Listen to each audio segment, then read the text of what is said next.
पटना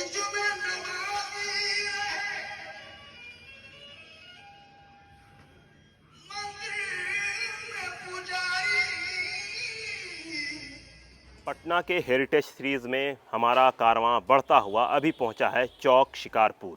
और अभी हम जिस जगह खड़े हैं ये एक तारीख़ी मस्जिद है। अभी हम जहां पे खड़े हैं ये है मीर अशरफ की मस्जिद।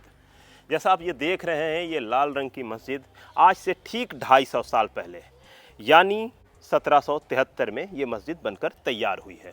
और ये जो मस्जिद आप देख रहे हैं पिछले 250 साल से यहाँ पर है। ये पटना के चौक शिकारपुर थाना में मौजूद है। इस मस्जिद की बहुत सारी खूबी है लेकिन इसमें जो सबसे अहम दो खूबी है, एक है उसका फ़र्श। ये वाला फ़र्श नहीं जहाँ पे हम खड़े हैं बल्कि अंदर का जहाँ पे इमाम इमामत कराते हैं वहाँ पर का जो फ़र्श है वो देखने लायक है। जिस तरह से पीले और हरे रंग की टाइल्स उसमें लगी हुई है वो अपने में यूनिक है।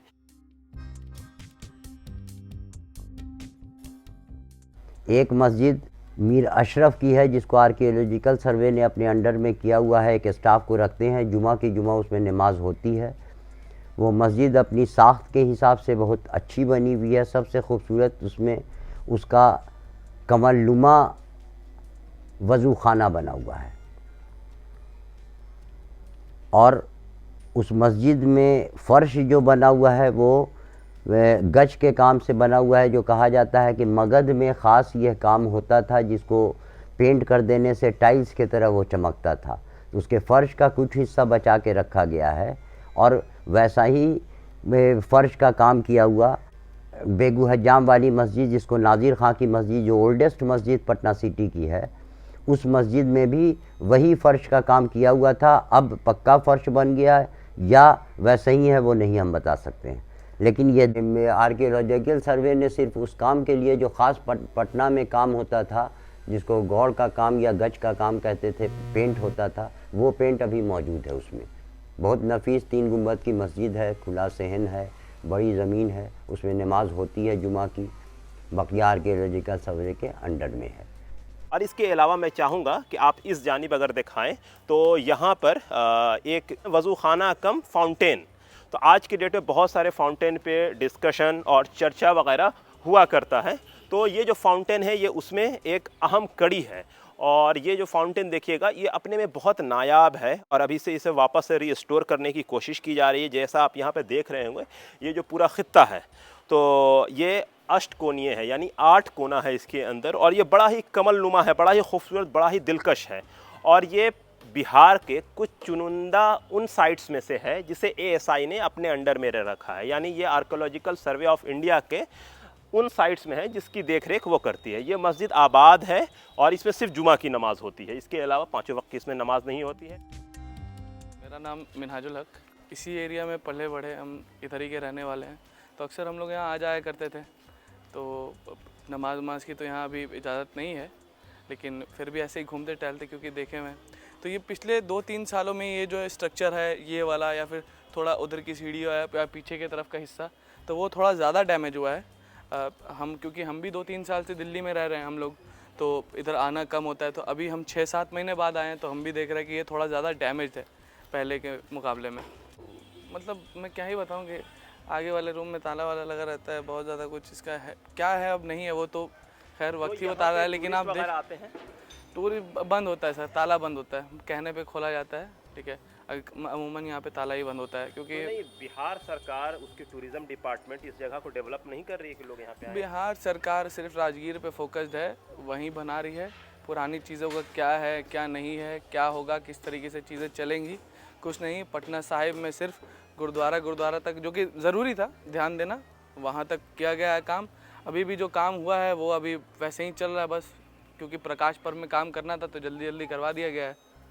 तो बाकी चीज़ें बस वही है, तो सरकार से अल्लाह भरोसे प्रिजर्व किया जाए। ये हेरिटेज है हमारा, ये हमारी चीज़ें हैं, आने वाली नस्ल देखेंगी। कम से कम कुछ नहीं तो जो एनआईटी पटना में आर्किटेक्चर का डिपार्टमेंट चल रहा है उसी के ला के दिखा दे भाई मुग़ल आर्किटेक्ट के नाम पे कुछ, तो वो भी नहीं किया जा रहा है यहाँ पे।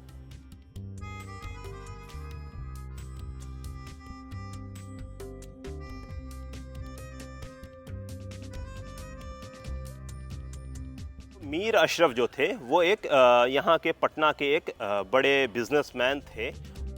वहीं कुछ लोगों का ये भी मानना है कि मीर अशरफ एक सूफी बुजुर्ग थे और उनका इंतकाल पटना शहर में 1776 में होता, तो यहीं पास में ही उनको दफन किया गया है। ये मस्जिद उन्हीं से मंसूब की जाती है, वहाँ पे कतबा लगा हुआ है।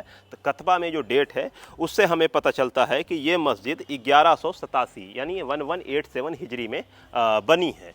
और जिसको अगर आज के हिसाब से अगर देखा जाए, मतलब जो कैलेंडर हम यूज़ करते हैं, तो उसमें मार्च 1773 या 74 के इसमें आता है, चूँकि हिजरी कैलेंडर और इस कैलेंडर में थोड़ा सा फ़र्क है। तो अभी जैसा ये मस्जिद देख रहे हैं फिलहाल बहुत बुरे हाल में है, लोगों ने आसपास में अतिक्रमण कर रखा है। आसपास में लोग यहाँ पे रह रहे हैं, तो लोग यहाँ पे एज ए टूरिस्ट आते हैं। तो अभी हम यहाँ पे लोगों से बात कर रहे थे, तो उन्होंने कहा कि कोविड के बाद से यहाँ पे टूरिस्ट कम आ रहे हैं, लोग कम आ रहे हैं, वरना पहले यहाँ पे बहुत ज़्यादा लोग आते थे।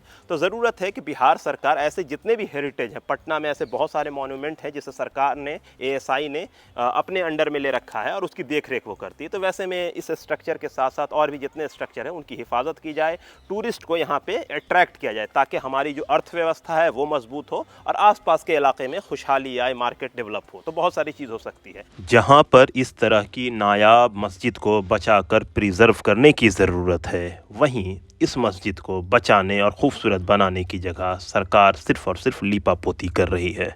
पूरा इलाका अतिक्रमण का शिकार है। आप यहाँ पर आना चाहें तो बहुत मुश्किल से पहुँचेंगे, लेकिन इसको लेकर बड़ी बड़ी बातें होती रहती हैं। तो ज़रूरत है कि सरकार और ASI संजीदा हो और इस मस्जिद को प्रिजर्व करे, बचाए, क्योंकि अब पटना शहर में हेरिटेज के नाम पर कुछ चुनिंदा इमारत ही बच गई है। तो उसी सिलसिले में हम लगातार हेरिटेज टाइम्स के माध्यम से कोशिश कर रहे हैं कि आपके बीच में उन सारे हेरिटेज को, उन सारी चीज़ को दिखाएं, ताकि आपको भी पता चले और आप भी ऐसे ऐसे साइट्स पे घूमने आएँ। तब तक के लिए दीजिए हमें इजाज़त। बहुत बहुत शुक्रिया।